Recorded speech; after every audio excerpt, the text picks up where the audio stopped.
इस हफ्ते महाराष्ट्र में कई अहम बदलाव और पहले देखने को मिली है। शहरी इंफ्रास्ट्रक्चर और कनेक्टिविटी से जुड़े बड़े कदम हो या फिर राज्य की पहचान को मजबूत करती परंपराएं, शिक्षा के क्षेत्र में जमीनी स्तर पर हो रहे काम हो या फिर राष्ट्रीय स्तर पर सहयोग और बातचीत। आइए एक नजर डालते हैं इस हफ्ते की इन अहम अपडेट्स पर। पेश है हमारा खास सेगमेंट महाराष्ट्र 360।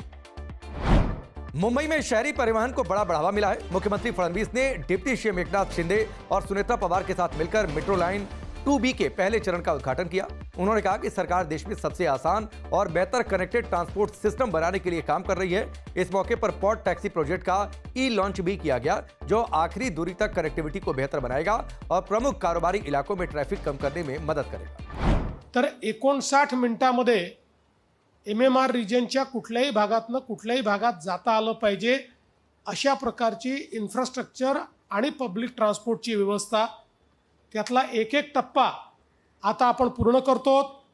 आपण जर बघितलं तर एकूण 337 किलोमीटरची मेट्रो याचं काम पूर्ण झाल्यानंतर जवळपास पूर्ण MMR रिजन आपण कनेक्ट करू, त्यामुळे अतिशय गतिशीलतेने लोकांना जाता येईल। मेट्रो लाइन 2B का पहला चरण 5.6 किलोमीटर लंबा है, जिसमें 5 स्टेशन शुरू हो चुके हैं। ये कॉरिडोर ईस्ट वेस्ट और नॉर्थ साउथ कनेक्टिविटी को आसान बनाएगा और कई ट्रांसपोर्ट सिस्टम से जुड़ेगा। इस प्रोजेक्ट में IGBC प्लेटिनम रेटेड स्टेशन और मंडाले में बड़ा डबल डेकर डिपो बनाया गया है। ये 337 किलोमीटर के बड़े मेट्रो नेटवर्क का हिस्सा है, जिससे लाखों यात्रियों को फायदा मिलेगा।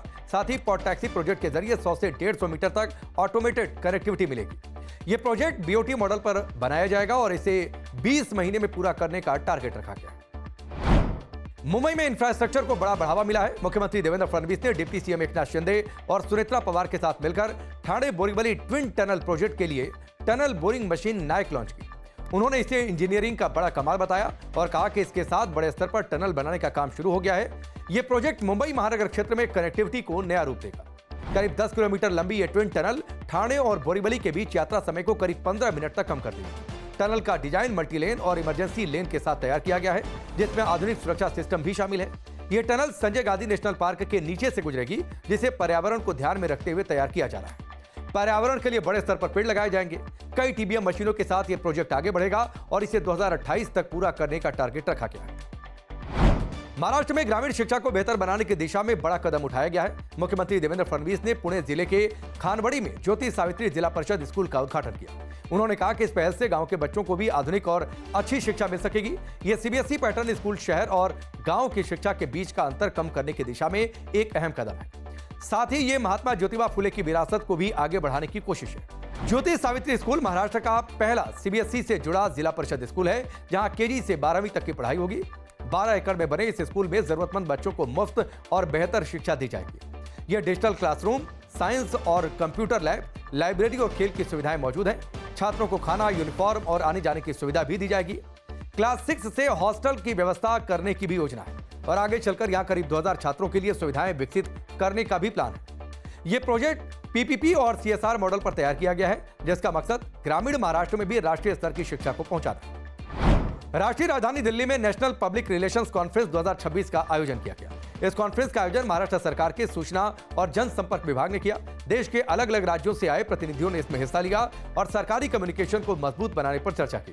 प्रिंसिपल सेक्रेटरी ब्रिजेश सिंह ने कहा कि आज के दौर में रणनीतिक और तकनीक आधारित कम्युनिकेशन बेहद जरूरी है। यह कॉन्फ्रेंस राज्यों के बीच पब्लिक कम्युनिकेशन को मजबूत करने का एक बड़ा मंच बना। इसमें पारदर्शिता और लोगों तक सही जानकारी पहुंचाने पर जोर दिया गया। डिजिटल और सोशल मीडिया को जानकारी फैलाने का अहम जरिया बताया गया। स्टोरी टेलिंग और व्यवस्थित कम्युनिकेशन के महत्व को भी रेखांकित किया गया। अधिकारियों के लिए ट्रेनिंग और क्षमता विकास पर भी चर्चा हुई। साथ ही इस बात पर भी जोर दिया गया कि सरकारी योजनाओं की जानकारी आखिरी व्यक्ति तक पहुंचे और तकनीक के जरिए बेहतर कम्युनिकेशन सिस्टम तैयार किया जाए। बीड में आस्था और परंपरा से जुड़ा एक बड़ा आयोजन देखने को मिला। मुख्यमंत्री देवेंद्र फडणवीस ने श्री क्षेत्र गहनीनाथगढ़ में आयोजित 94वीं नारदी सप्ताह में हिस्सा लिया। उन्होंने संत गहनीनाथ महाराज की नाथ परंपरा में अहम भूमिका को याद किया और आयोजन की अनुशासित व्यवस्था की सराहना की। नारदी सप्ताह की शुरुआत संत वामन भाव महाराज ने की थी और यह आयोजन आज भी नाथ संप्रदाय की परंपरा को आगे बढ़ा रहा। मुख्यमंत्री ने आयोजन की अनुशासित व्यवस्था और लंबी योजना की सराहना की, जिसमें 2039 तक का कार्यक्रम तय किया गया है। तो ये थे इस हफ्ते के सभी बड़े और खास अपडेट्स महाराष्ट्र 360 में। अगले हफ्ते फिर मुलाकात होगी, तब तक आप अपना ख्याल रखें।